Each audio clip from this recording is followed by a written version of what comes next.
욥기 42장 마지막 장까지 읽었습니다.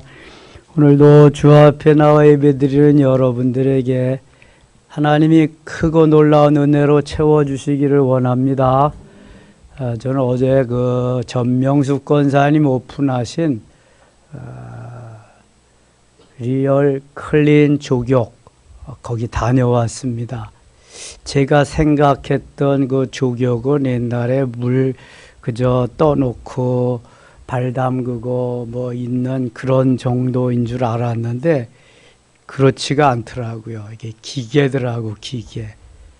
그냥 물에다가 소금 뭐 꽃속임지 뭐 소금 한 스푼 차 스푼으로 타고요.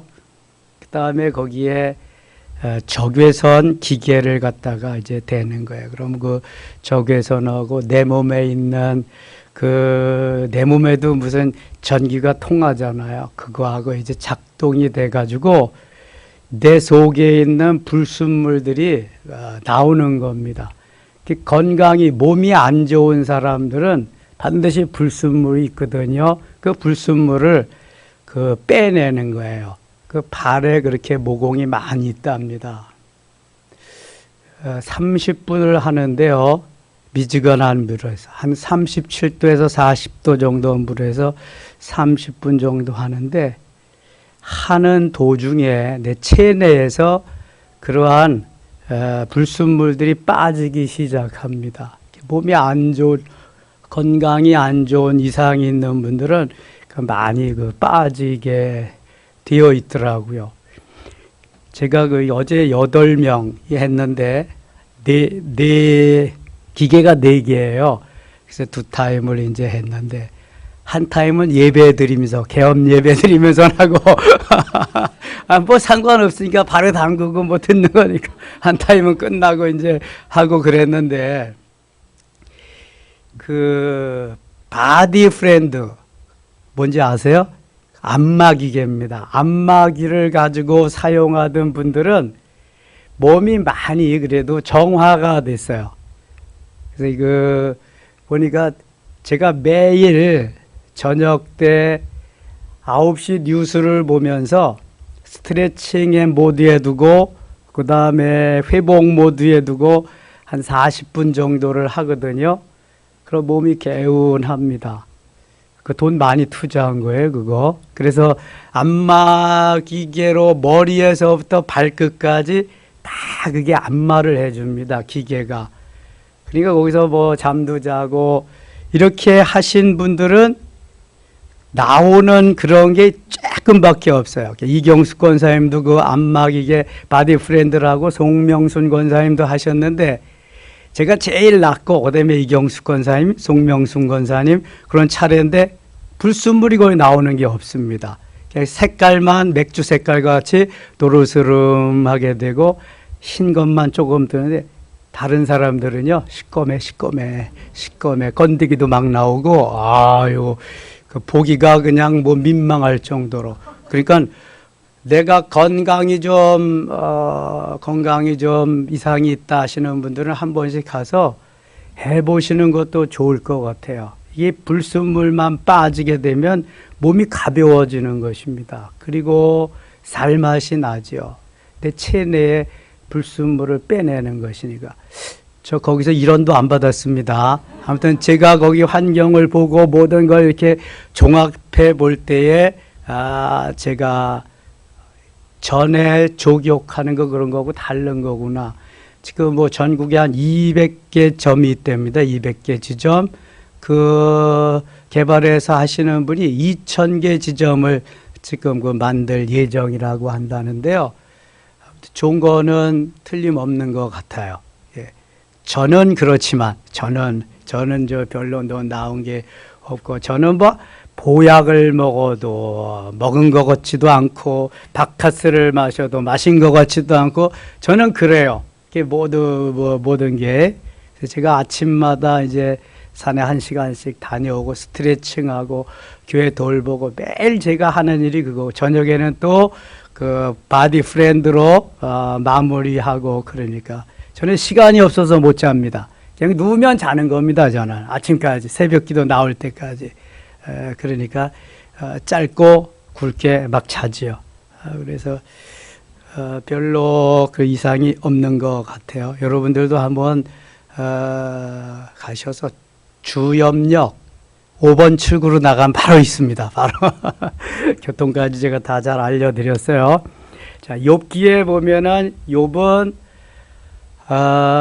하나님보다 자신이 높아지려는 그러한 마음, 욥에게는 있었는지 없었는지 모르지만 하나님은 욥의 그런 것을 이제 그렇게 가지고는 내가 갈 길은 뻔하다.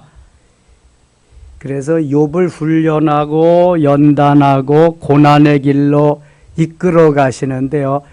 사탄을 통해서 사단에게 허락을 해서 욥이 잘 믿고 잘 사는 게 사단이 그냥 못마땅해 가지고 어떻게든지 욥을 넘어뜨리려고 해보는데 하나님이 생각할 때도 욥이 온전한 그러한 신앙인은 아닌 것 같아 가지고 허락을 했거든요. 그래서 재산 거두어 가시고 자녀 거두어 가시고 건강 거두어 가시고 마누라도 가출하게 하시고 그래서 오랫동안 훈련을 하십니다.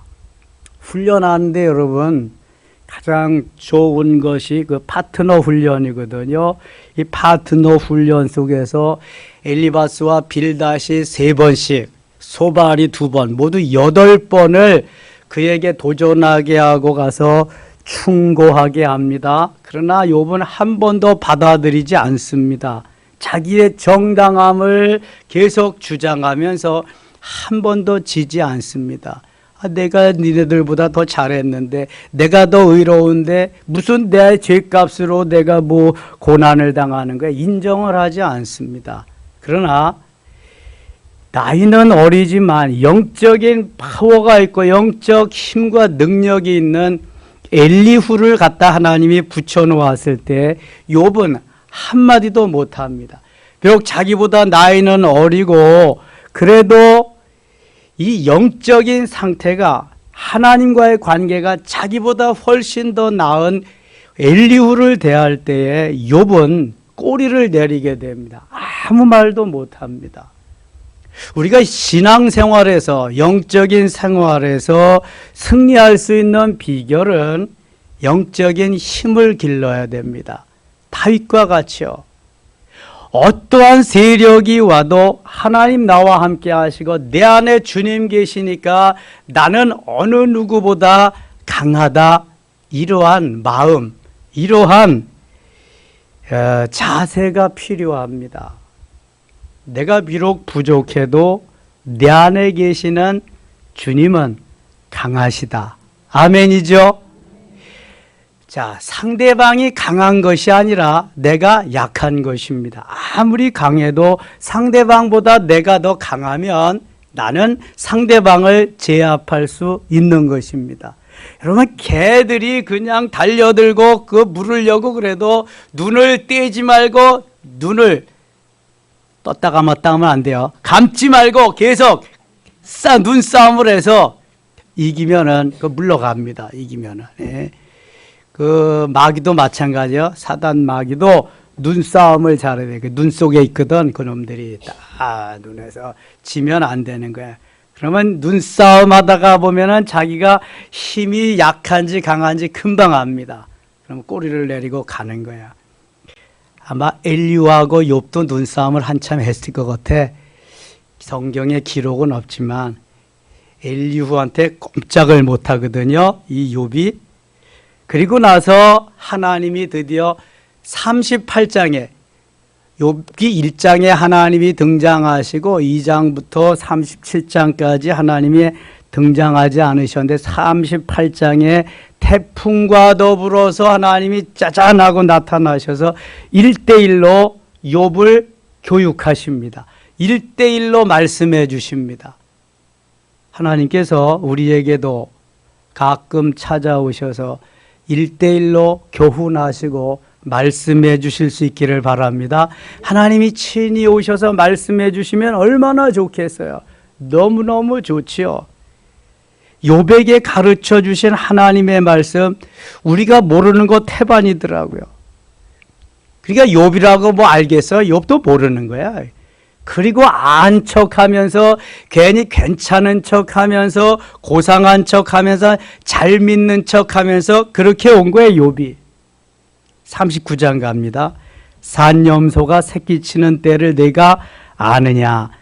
산염소가 새끼치는 때를 내가, 염소를 길러봤어도 관심이 있이 그걸 보지 않으면 잘 모르지요. 암사슴이 새끼 낳는 것을 내가 본 적이 있느냐. 저도 한 번도 없거든요. 알 수가 없지요. 그것이 몇 달 만에 만삭되는지 아느냐. 그 낳은 때를 아느냐. 몰라. 소는 길러봐서 알아. 소는 사람하고 같습니다. 9달 좀 넘으면은 소는 출산하게 돼 있어요. 병아리는 21일 만이면은 계란을 깨고 나오는 거, 그거 봤으니까 알지 뭐. 다른 건 잘 몰라. 봤어도 관심이 없으니까. 개도 잘 모르고 돼지도 길러봤는데 잘 몰라. 아무튼 관심을 갖지 않고 하는 건 잘 모르게 되어 있습니다. 이걸 아냐고 하나님 물어보시. 2절 보세요. 그것이 몇 달 만에 만삭되는지 아느냐. 그 낳을 때를 아느냐. 그것들은 몸을 구부리고 새끼를 낳으니 그 괴로움이 지나가고 그 새끼는 강하여져서 빈들에서 크다가 나간 후에는 다시 돌아오지 아니하느니라. 누가 들나귀를 놓아 자유롭게 하였느냐. 누가 빠른 나귀에 매인 것을 풀었느냐. 지금 들짐승 중에서 강한 것들을 주님이 말씀하시는데요. 7절. 들나귀는 성읍에서 짖거리는 소리를 비웃나니 나귀치는 사람이 지르는 소리는 그것에게 들리지 아니하. 초장 언덕으로 두루다니며 여러 가지 푸른 풀을 찾느니라. 들소가 어찌 기꺼이 너를 위하여 일하겠으며 네 외양간에 머물겠느냐. 자, 일은 어떤 소가 일을 해요? 일소가 하는 겁니다. 일소. 들소는요 일을 못해요. 들소는 들에서 뛰놀라고 하나님이 만드셨기 때문에 들소예요. 일소는 하나님이 일시키라고 만든 게 일소고요. 한우는 일소입니다. 하나님이 일하라고 그렇게 주셔서. 근데 그냥 내버려 두면 일을 못해요. 일을 가르쳐야 일을 합니다. 일소로 태어났어도. 뭔 말인지를 알아야 되는데, 이게 송아지가 태어나면은 처음에는 그냥 내버려 두지만요, 어느 정도 송아지가 자라나면은 이제 일소를 만들기 위해서 제일 먼저 하는 것이 코를 뚫게 됩니다. 코 뚫는 거 보셨어요? 자, 여기요 한번 만져보세요, 여러분. 그러면 뼈가 없습니다. 그렇죠? 소도 마찬가지예요. 여기 뼈가 없습니다. 그래서 이 뼈가 없는 이곳을 무지막지하게 뚫습니다. 그냥 뚫는 게 아니에요. 우리 그 아버지가 하시는 거 보니까 봄 되면은 향나무와 같이 그렇게 봄 되면 잎이 나오는 파란 나무가 측백나무라 그래요. 측백나무. 모르는 사람들은 산에 올라가서 이경수 권사님 쪽으로 올라가면 무덤 앞에 측백나무가 쫙 있습니다. 봄에 가지 하나 쫙 뺏겨가지고 틀어서 피리 불면 최고입니다. 측백나무 피리가 아주 너무너무 좋습니다. 별거 다 가르쳐주네. 그거 가지를 하나 꺾어다가요, 측백나무 가지는 딱딱 부러지지가 않습니다. 잘 휘어져요. 그 휘어지는 가지를 불에다가 잘 굽는 거야. 노릇노릇하게. 그리고 뾰족하게 깎아가지고 여기를 뚫습니다. 뚫어가지고 송아지 때부터 콧뚜레를 해서 곱비를 매가지고 이제 훈련을 시키는데, 어느 정도 일할 만하게 자랐다 싶으면은요, 멍에를 메어가지고 쟁기질이나 그 다음에 구루마를 끄는 그러한 일을 시킵니다. 제일 이게 말 안 듣는 것이 멍에를 매일 때 잘 안 맵니다. 자꾸 도망가. 이게 걸리적거리잖아요. 일단 멍에를 매는 것은 제어를 받는 거야. 자유가 없다는 거거든요. 그래서 멍에를 매고 쟁기를 끌게 하면 자꾸 옆으로 갑니다. 구루마를 끌 때도 마찬가지. 근데 이제 때리면서 달래면서 일을 시키는 거야. 일소. 들소는 코도 뚫지도 않고요. 그냥 마음대로 야생에서 뛰어놀면서 자라도록 하나님이 그렇게 만드셨어요. 들소하고 일소하고 다른 거예요. 욥에게 묻습니다. 들소가 어찌 기꺼이 너를 위하여 일하겠으며 네 외양간에 머물겠느냐. 들소는 외양간에서 키우는 게 아니에요. 일소나 외양간에서 키우면서 사람이 먹을 것도 갖다가 주고 일도 시키고 그러는 거야. 근데 들소는 사람이 키우는 게 아니야. 하나님이 키우시는 거야. 그냥 방목이라 그래. 그런 걸 내버려 두면은 자기가 알아서 물 먹고 싶으면 물 먹고 풀 뜯고 싶으면 풀 뜯고 자기 마음대로. 이게 들소입니다. 들소하고 일소하고 다른 거예요. 10절 내가 능히 줄로 매어 들소가 이랑을 갈게 하겠느냐. 이랑이 뭐냐 하면은 밭이랑 논이랑 곡식을 심기 위해서 갈아서 둔덕을 만드는 걸 이랑이라고 그럽니다. 쟁기로 하고 지금은 뭐가 할까요? 트랙터가 합니다. 트랙터. 땅을 가는 걸 트랙터라고 하고 추수하는 걸 뭐라 그래요? 콤바인이라고 합니다. 여러분 농사를 안 져봐서 모르지. 저는 농사를 져봐서 알아. 콤바인하고 트랙터는 앉아서 운전을 안 해봤지만 또 그 위에 가서 보고 그래서 저는 소농사 질 때 사람이거든요. 소농사, 트랙터 시대에 농사를 안 해봐서 그거는 잘 모르지만 트랙터는 자지만 땅을 갈고 뭐 그냥 운반하고 이런 거 아주 힘이 있어서 잘합니다. 차가 어디 빠졌다 구덩이에 그럼 트랙터가 가서 한번 붕 하면 금방 끌어올립니다. 힘이 엄청 좋습니다.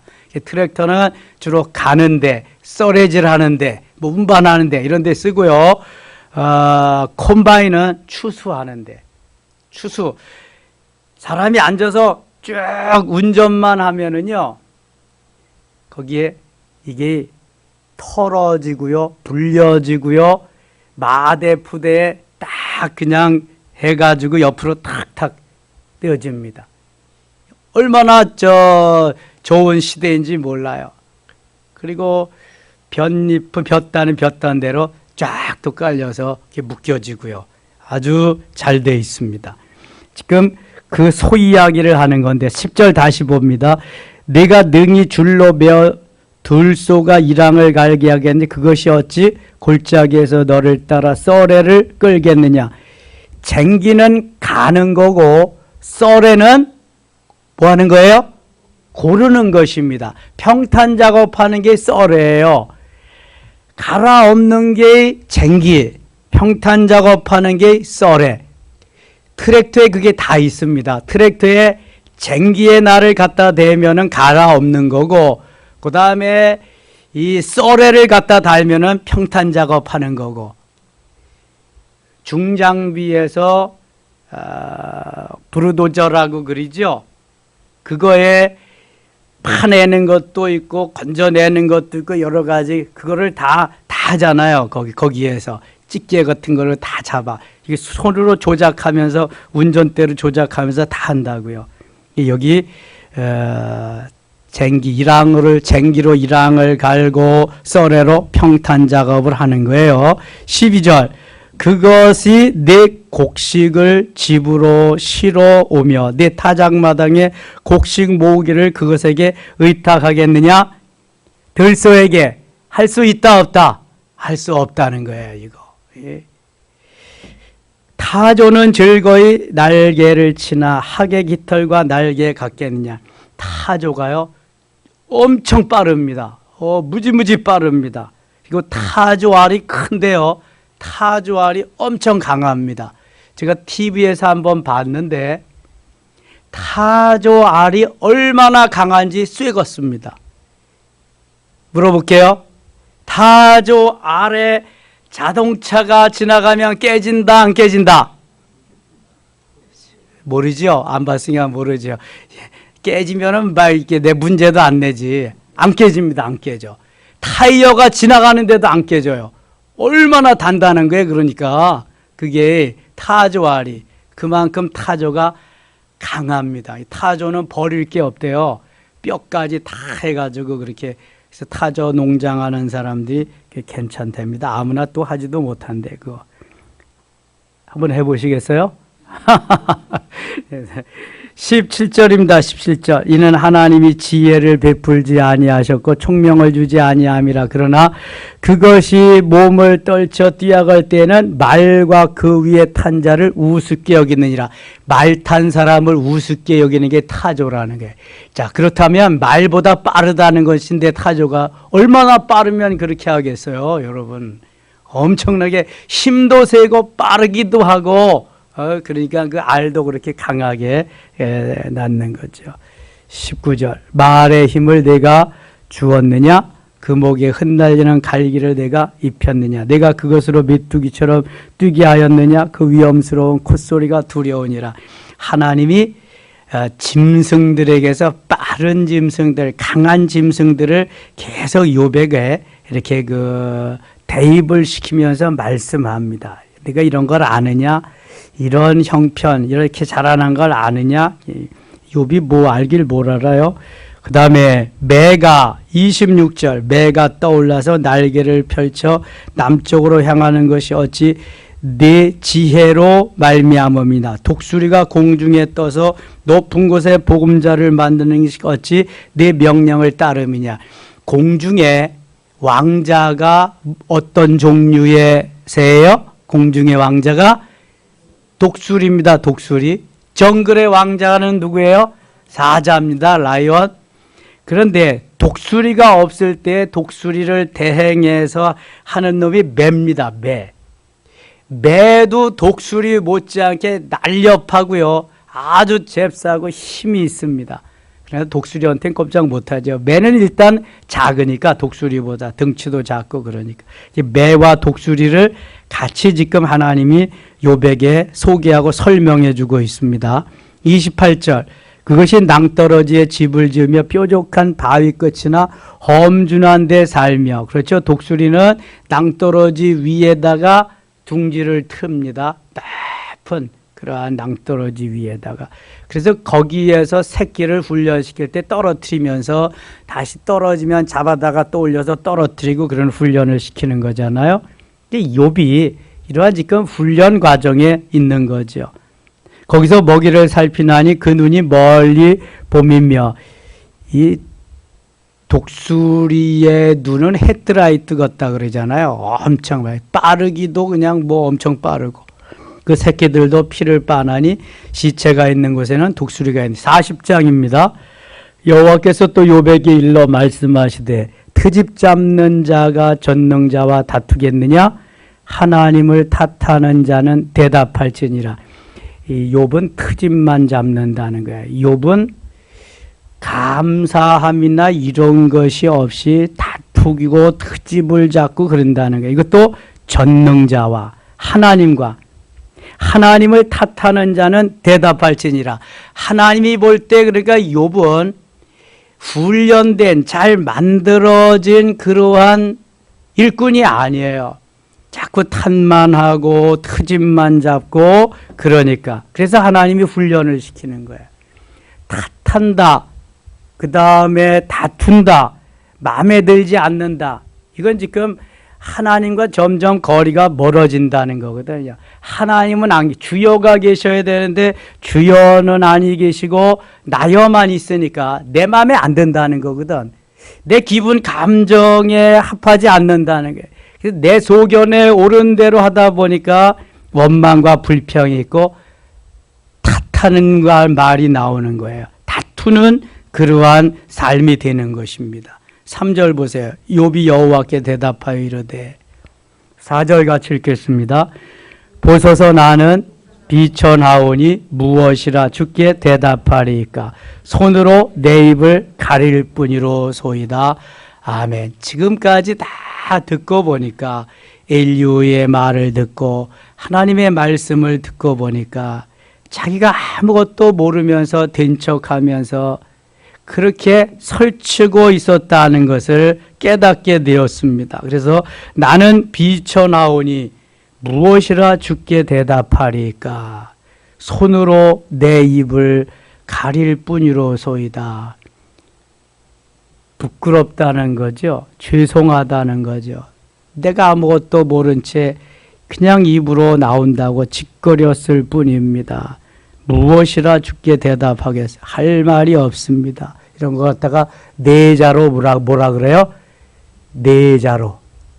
유구무원이다 그래. 입이 있어도 말을 할 수가 없다.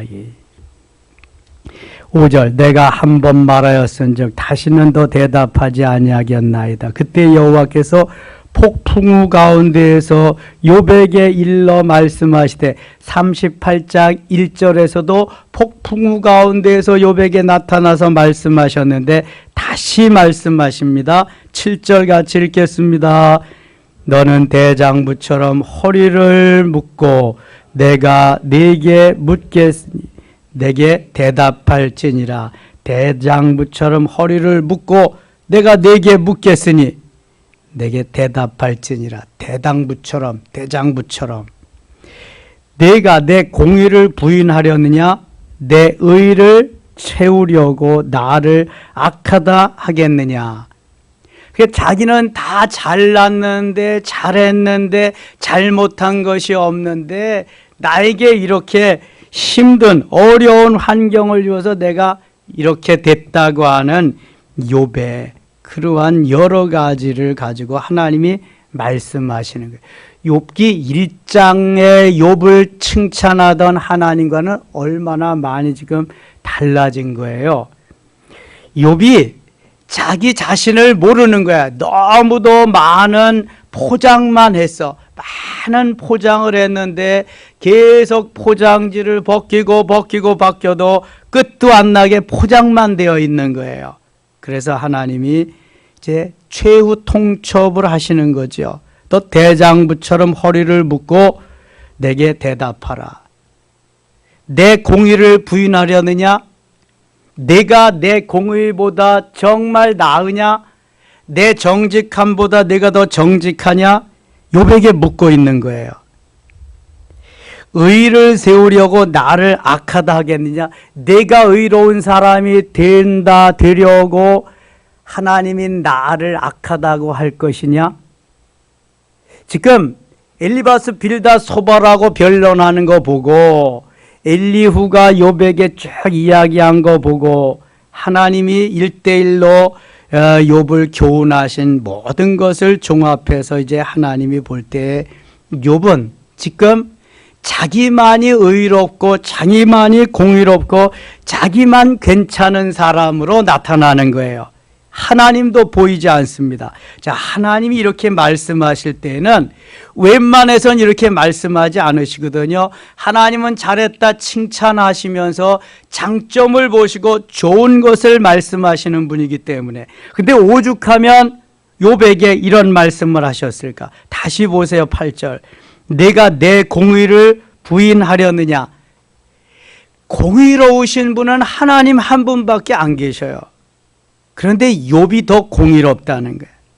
내 의를 세우려고 나를 악하다 하겠느냐? 내가 의로워지기 위해서 나를 악한 하나님으로 만들겠느냐? 그런 질문입니다. 9절 보세요. 내가 하나님처럼 능력이 있느냐? 그렇다면 다시 묻겠다. 내가 하나님처럼 능력이 있느냐? 묻고 있어요. 하나님처럼 천둥 소리를 내겠느냐? 아무것도 할 수 없지요.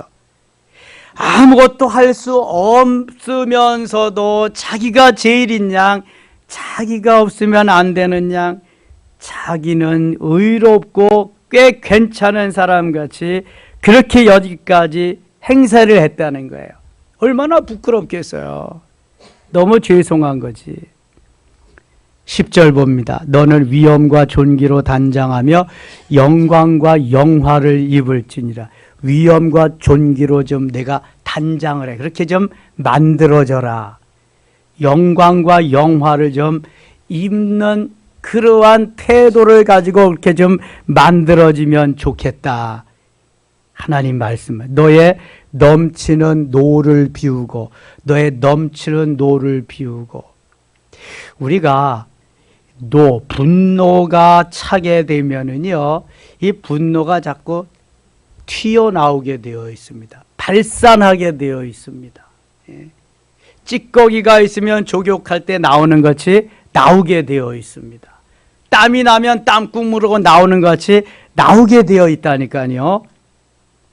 너의 넘치는 노를 비우라. 제발 좀 분노를 좀 내려놓아라, 비워라. 교만한 자를 발견하여 모두 낮추되, 모든 교만한 자를 발견하며 낮아지게 하며 악인을 그들의 처소에서 짓밟을지니라. 악인을 처소에다 짓밟을. 그들을 함께 진토에 묻고 그들의 얼굴을 싸서 은밀한 곳에 둘지니라. 14절 같이 읽겠습니다. 14절. 그리하면 네 오른손이 너를 구원할 수 있다고 내가 인정하리라. 이쯤 돼서 내가 내려놓고 내가 정말 겸손하게 그렇게 되면은 너를 구원할 수 있다고 내가 인정하리라. 그렇지도 못하면서 혼자 잘났다고 날뛰는 내가 지금 제 정신이냐, 그렇게 하나님이 반문하시는 거죠.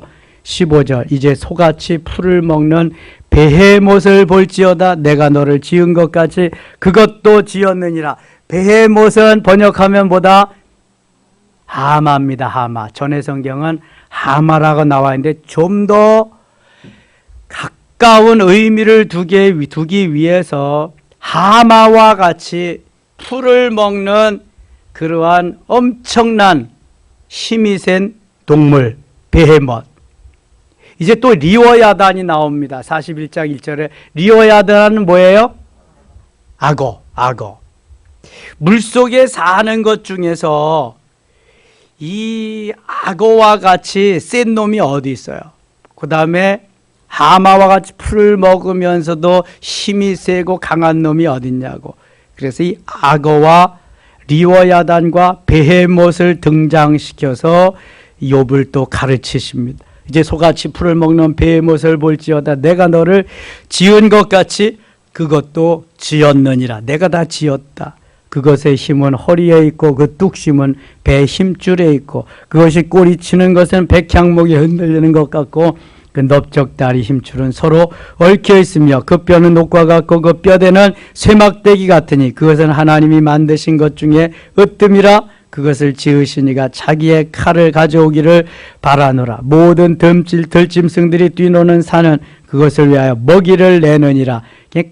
가장 강한 놈이기 때문에 가면 먹이를 다 준다. 그것이 연잎 아래에나 갈대 그늘에나 늪 속에 엎드리니 연잎 그늘이 덮으며 시내 버들이 그를 감싸는도다. 강물이 소용돌이 칠지라도 그것이 놀라지 않고 요단 강물이 쏟아져 그 입으로 들어가도 태연하니 그것이 눈을 뜨고 있을 때 누가 능히 잡을 수 있겠으며 갈고리로 그것의 코를 꿰을 수 있겠느냐. 악어와 하마는 베헤못과 리워야단은 다 민물에 있습니다. 민물에. 바다에는 또 바다에 사는 짠물에 사는 강한 것들이 있지요. 뭐가 있을까? 바다에는 상어가 있죠.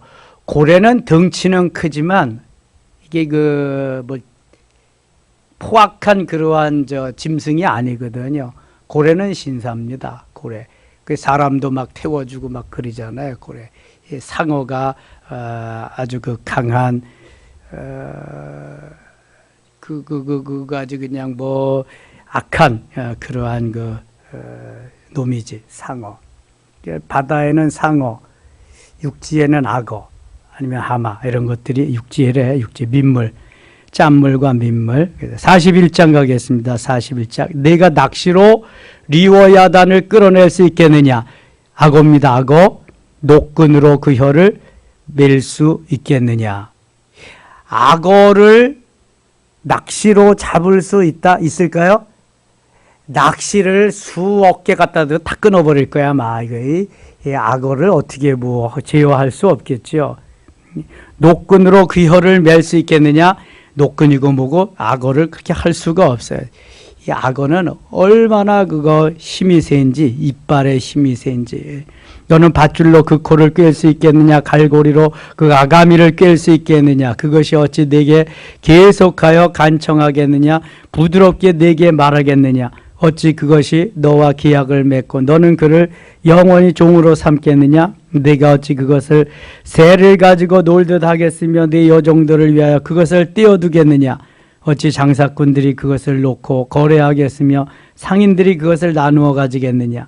내가 능히 많은 창으로 그 가죽을 찌르거나 작사를 그 머리에 꽂을 수 있겠느냐? 계속 욥에게 하나님이 질문하십니다. 그런 것도 못하면서 혼자 잘났다 그러면 되냐?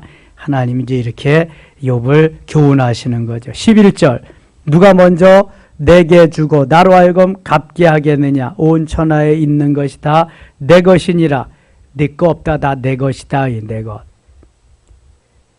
하나님이 만드시고 하나님의 것을 모든 피조물은 관리하는 것뿐이죠. 하나님이 주신 분복만큼 누리는 것이고요. 모든 소유는 다 하나님이십니다. 하나님의 것이라고 하나님. 온 천하에 있는 것이 다 내 것이니라 말씀한. 욥이 네가 아무리 부자로 그렇게 했어도 그게 다 내 거야, 내 거. 너는 관리자에 불과한 거야. 알았느냐? 깨우쳐 주는 거야. 12절. 내가 그것의 지혜와 그것의 큰 용맹과 늠름한 제구의 체구에 대하여 잠잠하지 아니하리라. 누가 그것의 겉가죽을 벗기겠으며 그것에게 겹재가를 물릴 수 있겠느냐? 아무도 그렇게 할 자가 없다는 거죠.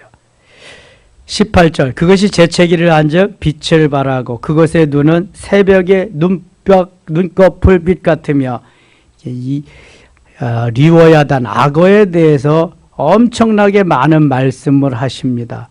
27절 갑니다. 27절 그것이 쇠를 지푸라기 같이 놋을 썩은 나무같이 여기니 쇠를 지푸라기 같이 쇠도 악어의 이빨에서는 뭐 꼼짝 못한다는 거야. 지푸라기 같이 놋을 썩은 나무같이 여기니 화살이라도 그것을 물리치지 못하겠고 물맷돌도 그것에게는 겨같이 되는구나. 그것은 몽둥이도 지푸라기 같이 여기고 창이 날아오는 소리를 우습게 여기며 그것의 아래쪽에는 날카로운 토기 조각 같은 것이 달려있고 그것이 지나갈 때는 진흙바닥에 도리깨로 친 자국을 남기는구나. 도리깨는 뭔지 아시죠? 도리깨. 도리깨를 모르면은 도리깨는 보리나 밀이나 그 다음에 콩이나 뭐 이런 걸 터는 거예요. 그래서 도리깨는 아비와 자식이 같이 일을 합니다. 큰 게 아비 목이고 그 다음에 거기다가 달아가지고 새끼가 떠는 거거든요. 그래서 아비와 자식이 같이 이게 박자가 맞아야 돼. 성엽이가 드럼을 치는 것 같이 이게 그래야지 털어지지. 처음에 하면은요, 자꾸 갖다가 이 어미만, 아비놈만 갖다가 땅에다가 쳐가지고 털어지질 않아. 새끼가 가서 맞춰가지고 털어야 되는데. 기술이 있어야 돼. 이거 아무나 못하는 게 노젓는 것도 기술이 있어야 되고요. 그래서 다 배워야 돼. 훈련이 되지 않으면 아무것도 못해. 그 도리깨질도 못한다고. 훈련이 안 되면 도리깨질. 그래서 도리깨질 못하는 사람은 작대기나 막대기로 가서 털어야 되는데 그건 힘이 없어. 도리깨를 뒤로 올렸다가 앞으로 탁 치니까 얼마나 힘이 있어요. 그냥 몇 배 힘이 있는 거지. 탁탁 치고 이게. 성경이요, 얼마나 과학적이고 얼마나 성경이 아주 자세하게 되어 있는지 몰라요. 예. 33절 갑니다. 세상에는 그것과 비할 것이 없으니 그것은 두려움이 없는 것으로 지음 받았구나. 그것은 모든 높은 자를 내려다보며 모든 교만한 자들에게 군림하는 말이니라. 42장 갑니다. 42장. 욥이 여호와께 대답하여 이르되 2절 3절 같이 읽겠습니다. 주께서는 못하실 일이 없사오며 무슨 계획이든지 못 이루실 것이 없는 줄 아오니 무지한 말로 이치를 가리는 자가 누구니까? 나는 깨닫지도 못한 말을 말하였고 스스로 알 수도 없고 헤아리기도 어려운 일을 말하였나이다. 아멘. 이제 욥의 진실이 나오는 거예요. 이제 욥이 자기를 발견한 거예요. 주께서는 못하실 일이 없사오며, 그래서 주님은 전능하신 하나님이다. 불가능이 없으신 하나님, 못하실 일이 없사하며 무슨 계획이든지 못 이루실 것이 없는 줄 아오니, 전지전능하신 하나님이 하나님의 속성이에요. 모르시는 것이 없고 못하실 일이 없으신 분, 무소부재하신 하나님, 아니 계시는 것이 없이 어디든지 다 계시는 하나님, 이게 하나님의 속성이거든요. 욥이 깨달은 것이 불가능이 없으신 하나님이다. 못하실 일이 없으신 하나님, 무슨 계획이든지 못 이루실 것이 없는 줄 하나님, 없는 하나님. 사람이 그 길을 계획할지라도 걸음을 인도하시는 분은 누구시다? 여호와시다. 하나님이 다 하시는 거예요. 무지한 말로 이치를 가리는 자가 누구예요? 무지한 말.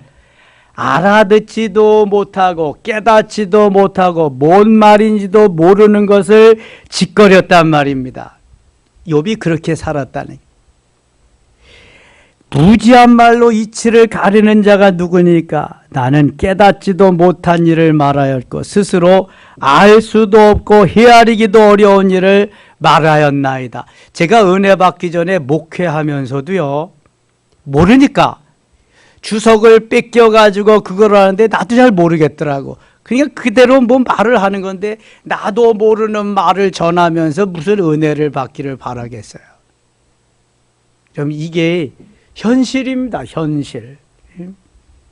그래서 내가 체험하고 내가 경험한 거, 이게 진짜거든요. 이게 그럴 것이다가 아닌, 욥이 체험하지도 못하고 경험하지도 못하고 자기의 그냥 주소들은 어떠한 것으로 그렇게 했단 말이에요. 무지한 말로 이치를 가리우고 깨닫지도 못한 말을 계속 했단 말이에요. 스스로 알 수도 없고 헤아리기도 어려운 일을 말하였나이다. 이제 이실 짓고 하는 거예요. 회개하는 거죠. 3절, 내가 4절입니다. 내가 말하겠사오니 들으시고 내가 주께 묻겠사오니 주여 내게 알게 하옵소서. 지금 뭐 여기 글이니까 이렇게 해놨지, 욥이 하나님의 그러한 말씀을 38장부터 41장까지의 말씀을 듣고 욥은 깊이 회개하면서 참회하면서 하나님 앞에 많은 그러한 회개 기도를 드렸을 거예요. 그리고 하나님이 욥에게 은혜를 베푸셔서 이러한 지금 고백을 하는 거죠. 그리고 욥기 42장 5절 말씀이 클라이맥스가 되는 말씀입니다. 하나님이 이 한 절을 욥에게 주시기 위해서 한 20여 년 동안 욥을 훈련하신 거예요. 연단하고 고난의 길을 가게 하신 거예요. 5절 같이 읽어요. 내가 주께 대하여 귀로 듣기만 하였사오나 이제는 눈으로 주를 배옵나이다. 귀로 듣기만 하던 그러한 말씀들이 한 귀로 듣고 한 귀로 흘리고 뭐 그렇게 세상 것도 듣고 막 그랬는데 이제는 눈으로 주를 배옵는 확실한 야다의 하나님을 확실히 만난 것을 고백하는 것입니다. 사실 귀로 듣기만 해도 꽤 괜찮은데요, 눈으로 확인하고 볼 수 있을 정도가 되면 얼마나 좋겠어요.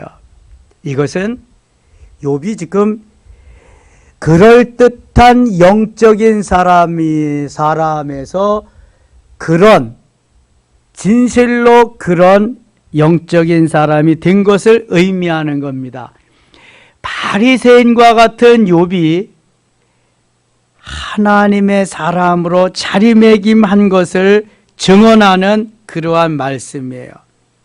전에는 귀로 그냥 진가민가하게 듣기만 하던 그러한 하나님 말씀인데 이제는 눈으로 배웠고 확인하고 확실한 가운데 내가 거하면서 살아가게 되었습니다 하는 고백입니다. 주님께서 주의 음성을 듣는 것을 기뻐하시고요, 영안이 열리는 것을 더 기뻐하십니다. 다메섹 도상에서 사울을 바울 되게 하실 때에 주님이 그 두 가지를 거기서 동시다발적으로 다 열어주셨습니다. 마가의 다락방에서도 마찬가지고요. 내적으로 외적으로 충만케 모두를 다 해주셨단 말이에요. 내가 죽게 대하여 귀로 듣기만 하였사오나 이제는 눈으로 주를 배옵나이다. 잊으시면 안 돼요. 우리도 사모하면서 욥과 같이 영안이 열리는, 영의 귀가 열리고 영의 눈이 열리는 역사가 일어나야 될 줄 믿습니다. 6절 같이 읽어. 6절. 그러므로 내가 스스로 거두기를 티끌과 제 가운데에서 회개하나이다. 그러므로 내가 스스로 거두어 드리고 자기가 말한 모든 것, 잘못된 거 다 거두어 티끌과 제 가운데에서 회개하나이다. 이미 회개하고 엎드려서 하나님 앞에 고백했지만 이제 다시금 더 낮아짐의 삶을 사는 겸손한 욥이 되겠습니다 하면서 하나님 앞에 고백하는 것입니다. 하나님이 얼마나 기뻐하실까요? 이제 하나님이 회개하고 돌이켜 영적인 영성인이 된 욥에게 주시는 축복은 엄청납니다. 상상 이상입니다. 7절 갑니다. 여호와께서 욥에게 이 말씀을 하신 후에 여호와께서 대만 사람 엘리바스에게 이르시되 내가 너와 네 두 친구에게 노하노니 이는 너희가 나를 가리켜 말한 것이 내 종 욥의 말같이 옳지 못함이니라. 욥의 죄 때문이라고 공박만 했지 한 번도 욥에게 그렇다는 말을 듣지 못했거든요. 자기들만 옳다고 욥을 공박했기 때문에 엘리바스는 지금 야단을 맞게 됩니다. 8절. 그런즉 너희는 수소 7과 수양 7을 가지고 내 종 욥에게 가서 너희를 위하여 번제를 드리라. 내 종 욥이 너희를 위하여 기도할 것인즉 내가 그를 기쁘게 받으리니 너희가 우매한 만큼 너희에게 갚지 아니하리라. 이는 너희가 나를 가리켜 말한 것이 내 종 욥의 말같이 옳지 못함이라.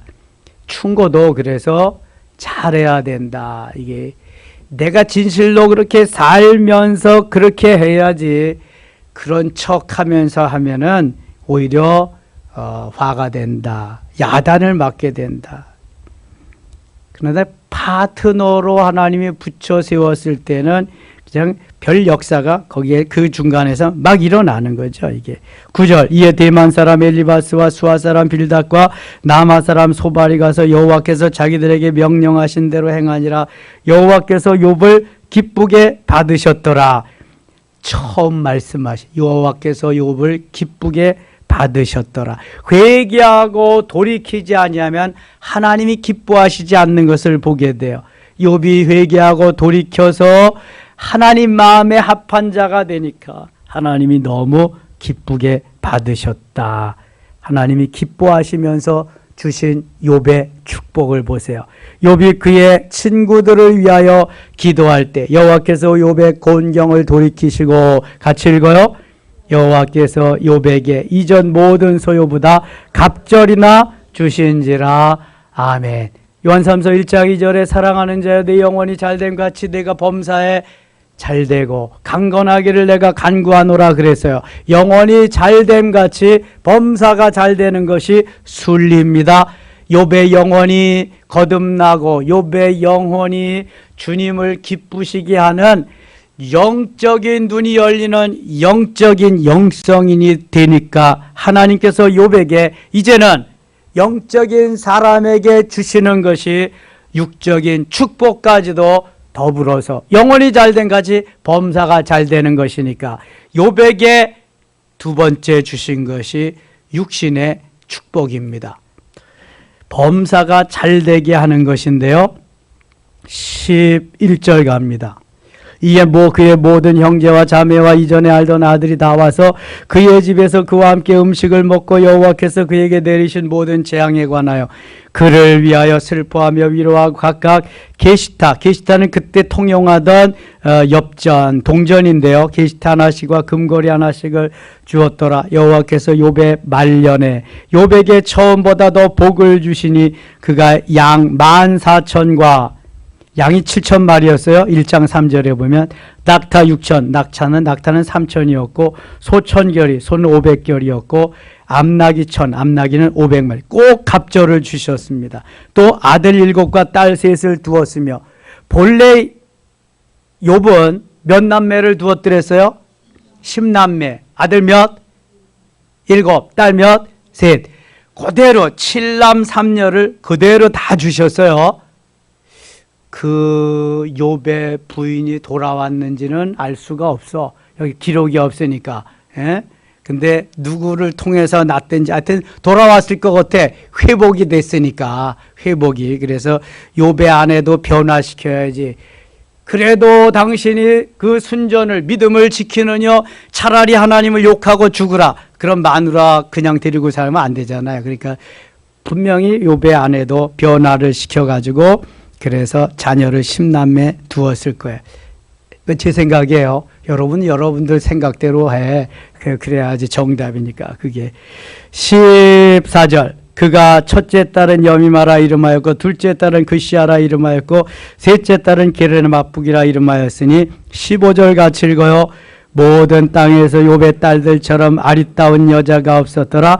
그들의 아버지가 그들에게 그들의 오라비들처럼 기업을 주었더라. 아멘. 자, 욥의 딸들이 이 시대에 태어났다면 뭐가 됐을까?